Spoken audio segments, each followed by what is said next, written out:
Welcome to smart syllabus ವಿದ್ಯಾರ್ಥಿಗಳು. ನಾವು ನಿಮ್ಮ 10th ಸ್ಟ್ಯಾಂಡರ್ಡ್ ಎಕ್ಸಾಮ್ ಅದು ಶೈಕ್ಷಣಿಕ ವರ್ಷ 2022-23ಕ್ಕೆ ಹೆಲ್ಪ್ ಆಗಲೆಂದೇ ಬೋರ್ಡ್ ಈಗಾಗಲೇ ನೀಡಿರುವಂತಹ ನಿರ್ದೇಶನದ ಪ್ರಕಾರ 2019-20ರ ಒಂದು model question paper board release ಮಾಡಿದಂತಹ ಮಾಡೆಲ್ ಕ್ವಶನ್ ಪೇಪರ್ ಗಳನ್ನ ಬಿಡಿಸ್ಕೊಳ್ತಾ ಇದೀವಿ. ತಮ್ಗೆಲ್ಲ ತಿಳಿದಿರುವಂತೆ ಇದು ನಮ್ಮೊಂದು ಚಾನೆಲ್ ಮುಖಾಂತರ ನಿಮ್ಮ ರಿವಿಷನ್ ಮಾಡಿಸಲಾಗ್ತಾ ಇದೆ. ಬಹಳಷ್ಟು ಜನ ವಿಡಿಯೋಗಳು ನೋಡ್ತಾ ಇದ್ದಾರೆ, ತಾವು ನೋಡಿ ತಮ್ಮ ರಿವಿಷನ್ ಅನ್ನು ಬೆಸ್ಟ್ ಮಾಡ್ಕೋಬೇಕು. ಸೊ ಇವತ್ತು ನಾವು ಈ ಪ್ರಶ್ನೆ ಪತ್ರಿಕೆ 1ರಲ್ಲಿ 33ನೇ ಪ್ರಶ್ನೆಗೆ ಬಂದು ತಲುಪಿದೀವಿ. ಸೊ 33ನೇ ಪ್ರಶ್ನೆ ಇದು ಒಂದು ತ್ರಿಭುಜದ ರಚನೆ. ಯಾವ ಪ್ರಕಾರ ತ್ರಿಭುಜ ರಚನೆ ಇರುತ್ತೆ, ಬಹಳ ಇಂಪಾರ್ಟೆಂಟ್ ಪಾಯಿಂಟ್ಸ್ ಅನ್ನು ತಿಳಿಸ್ಕೊಡ್ಲಾಗುತ್ತೆ ವಿದ್ಯಾರ್ಥಿ. ಡೆಫಿನೆಟ್ಲಿ ಈ ವಿಡಿಯೋ ನೋಡಿದ ನಂತರ ನಿಮಗೆ ತ್ರಿಭುಜ ರಚನೆಯಲ್ಲಿ ಯಾವುದೇ ಡೌಟ್ ಇರೋದೇ ಇಲ್ಲ. ಸೊ ಒಂದ್ ಬಾರಿ ಕಂಪ್ಲೀಟ್ ವಿಡಿಯೋ ನೋಡಿ, ನಂತರ ತಾವೇ ಕಮೆಂಟ್ ನಲ್ಲಿ ತಿಳಿಸಬಹುದು.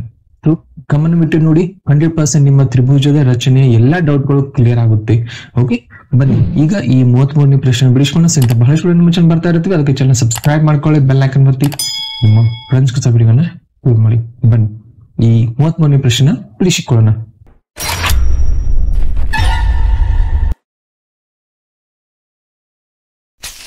ವಿದ್ಯಾರ್ಥಿ ತಾವು ಇಲ್ಲಿ ಸ್ಕ್ರೀನ್ ಮೇಲೆ ನೋಡಬಹುದು.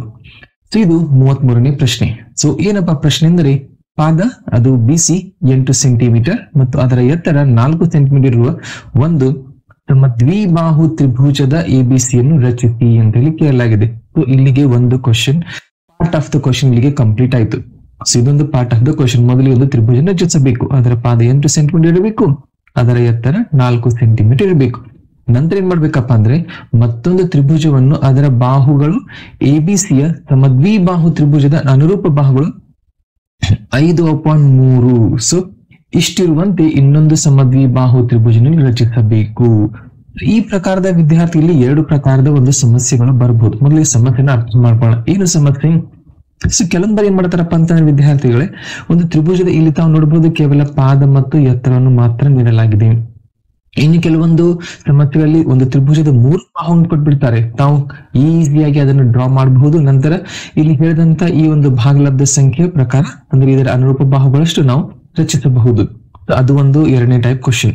ಇನ್ನು ಇನ್ನೊಂದು ಟೈಪ್ ಕ್ವಶನ್ ಏನಪ್ಪಾ ಅಂತಂದ್ರೆ, ತಾವಿಲ್ಲಿ ಈ ಭಾಗಲಬ್ಧ ಸಂಖ್ಯೆನ ಸ್ವಲ್ಪ ಗಮನಿಸಿ, ಅನುಪಾತವನ್ನು ಸ್ವಲ್ಪ ಗಮನಿಸಿ. 5/3 ಅಂತ ಇದೆ.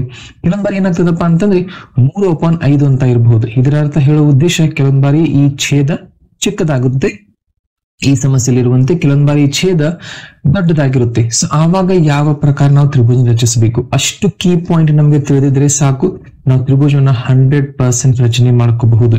ಈಗಾಗಲೇ ಗ್ರಾಫ್ ಇದೆ, ಗ್ರಾಫ್ ನಲ್ಲಿ 2 ಪ್ರಕಾರಗಳಿವೆ. ಒಂದು ಓಸಿವ್ ಗ್ರಾಫ್ ಬರುತ್ತೆ, ಒಂದು 2 ಚರಾಕ್ಷರ ರೇಖಾತ್ಮಕ ಸಮೀಕರಣ ಗ್ರಾಫ್ ಬರುತ್ತೆ. ಅದು 4+3 ಮಾರ್ಕ್ಸ್ ಆದ್ರೆ 7 ಆಯ್ತು.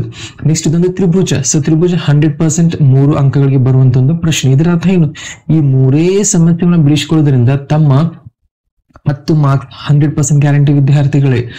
ಯಾವುದೇ ಪ್ರಕಾರ ಈ 3 ಪ್ರಶ್ನೆಗಳನ್ನು ಕೇಳಲಿ, ತಾವು ಬರೆಯುವಂತ ಕೆಪಾಸಿಟಿ ತಮಗೆ ಬಂದಿರಬೇಕು. ಅಷ್ಟು ಕಾನ್ಫಿಡೆನ್ಸ್ ನಾವು ಬೆಳೆಸ್ಕೋಬೇಕು. ಇದರ ಅರ್ಥ ಏನು, ಎಕ್ಸಾಮ್ ಇನ್ನೂ ದೂರ ಇದೆ. ಎಕ್ಸಾಮ್ ನಿಮಗೆ ಮ್ಯಾಥ್ಸ್ ಕ್ವಶನ್ ಪೇಪರ್ 80 ಅಂಕದ ಒಂದು ಕ್ವಶನ್ ಪೇಪರ್ ಬರುತ್ತೆ.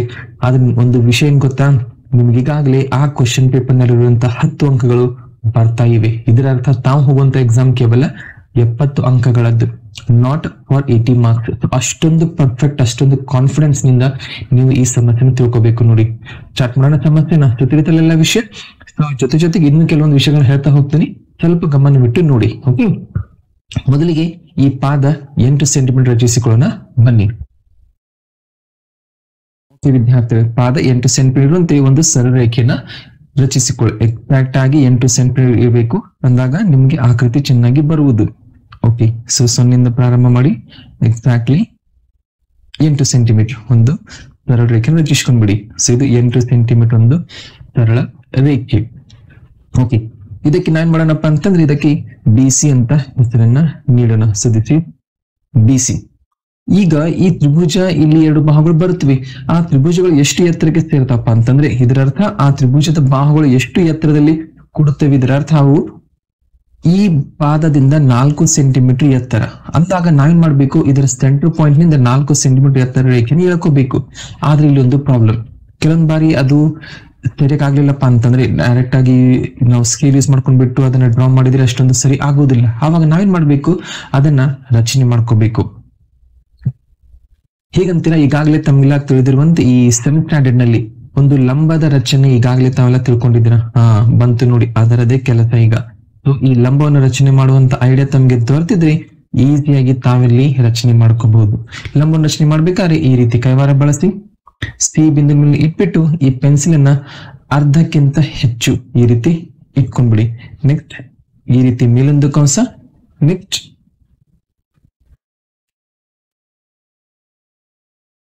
ಇದೇ ರೀತಿ ವಿದ್ಯಾರ್ಥಿಗಳೇ ಇಲ್ಲಿ ಕೆಳಗೊಂದು ಕಂಸವನ್ನು ತಾವು ಮಾರ್ಕ್ ಮಾಡಬೇಕು.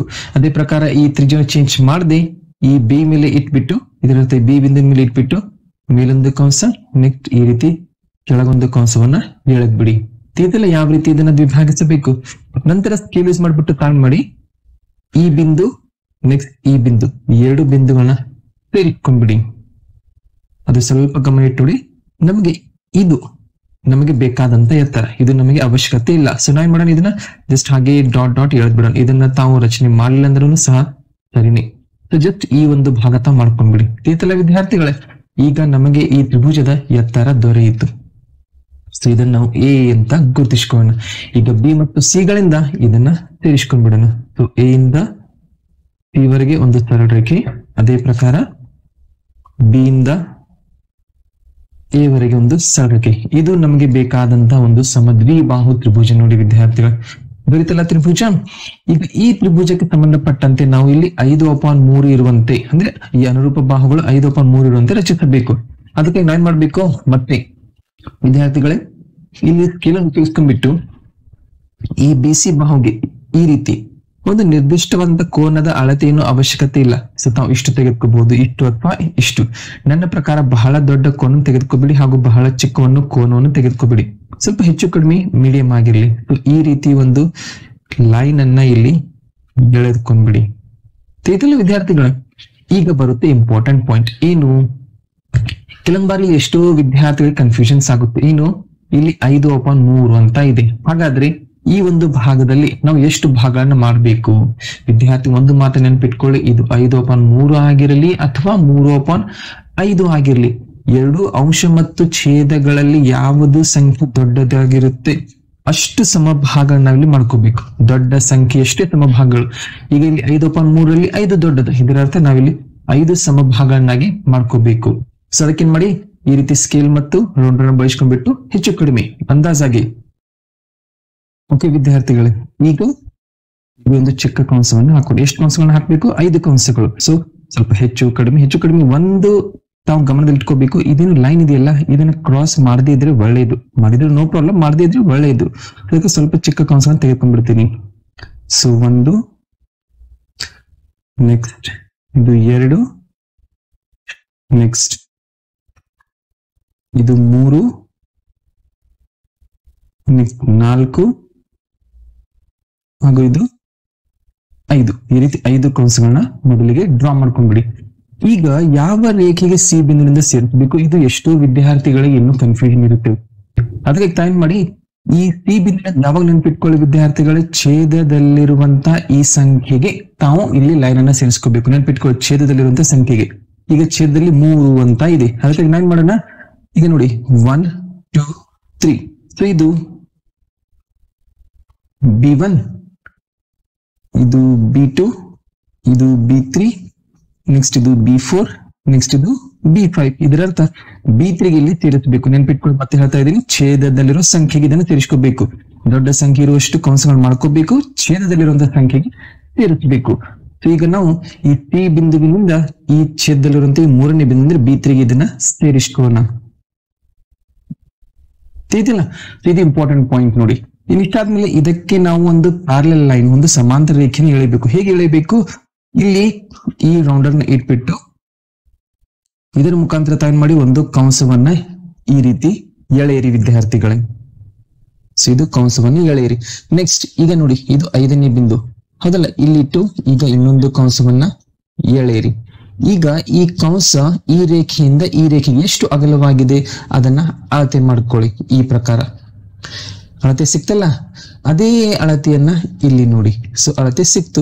ಸೊ ಇದರ ಇಲ್ಲೊಂದು ಕಂಸವನ್ನು ಹಾಕಿಬಿಡಿ. ಇದರ ಅರ್ಥ ಇದು ನೋಡಿ ನಮಗೆ ಬೇಕಾದಂತಹ ಬಿಂದು. ಸೊ ಈ ಬಿಂದುವಿನ ಮುಖಾಂತರ ತಾವೇನ್ ಮಾಡಿ, ಈಗ ಒಂದು ಸರಳ ರೇಖೆಯನ್ನ ಎಳೆದು ಬಿಡಿ. ಇದೆಲ್ಲ ವಿದ್ಯಾರ್ಥಿ ಈ ಲೈನ್ ಹೇಗೆ ಬಂತಂತ ಓಕೆ ಈ ಲೈನ್ ಅನ್ನು ಬೆಳೆಸ್ಕೊಂಡ್ಬಿಡಿ ನೋಡಿ ಈಗ ಇದು ಇದರ ಸಮಾಂತರ ರೇಖೆ ಆಯ್ತು ಈಗ ಮತ್ತೆ ಇಲ್ಲಿ ಇನ್ನೊಂದು ರೇಖೆ ಬರಬೇಕು ಅದನ್ನ ಹೇಗೆ ರಚಿಸಬೇಕು ಎಕ್ಸಾಕ್ಟ್ಲಿ ಇದೇ ತರ ವಿದ್ಯಾರ್ಥಿಗಳು ಮೊದಲಿಗೆ ಮಾಡಿ ಇಲ್ಲಿ ಇಟ್ಬಿಟ್ಟು ಒಂದು ಕಂಸವನ್ನ ಎಳೆಯಿರಿ ಇದನ್ನ ಚೇಂಜ್ ಮಾಡದೆ ಈ ಬಿಂದುವನ್ನು ಇಟ್ಬಿಟ್ಟು ಇನ್ನೊಂದು ಕಂಸವನ್ನ ಎಳೆಯಿರಿ ನೆಕ್ಸ್ಟ್ ಈ ಕಂಸದ ಅಳತೆ ತೆಗೆದುಕೊಳ್ಳಿ ಇಷ್ಟಿದೆ ನೋಡಿ ಸೊ ಇದು ಕಂಸದ ಅಳತೆ ಆಯ್ತು ಇಷ್ಟೇ ಅಳತೆ ಇಟ್ಬಿಟ್ಟು ಇಲ್ಲೊಂದು ಕಂಸವನ್ನ ಹಾಕಿ ಈಗ ಮತ್ತೆ ಈ ಕಂಸ ಹಾಗೂ ಈ ಬಿಂದುವಿನಿಂದ ಈಗ ಸರಳ ರೇಖೆಯನ್ನ ಎಳೆದುಕೊಂಡ್ಬಿಡಿ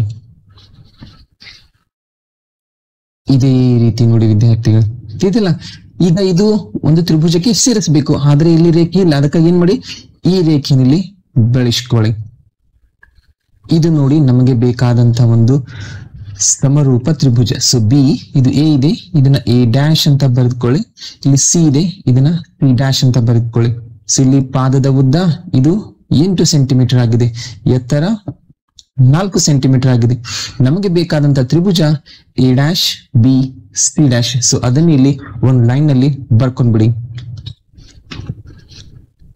ಆದ್ದರಿಂದ ನಮಗೆ ಬೇಕಾದ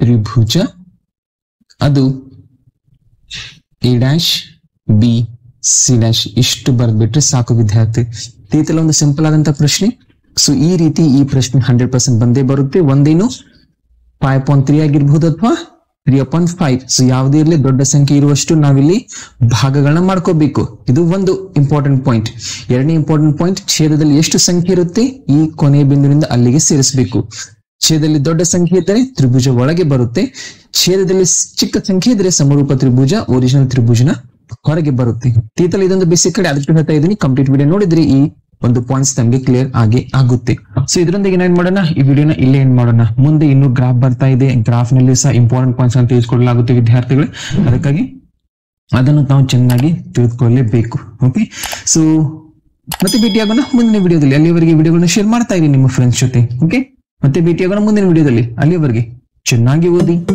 ಚೆನ್ನಾಗಿ ಅಭ್ಯಾಸ ಮಾಡಿ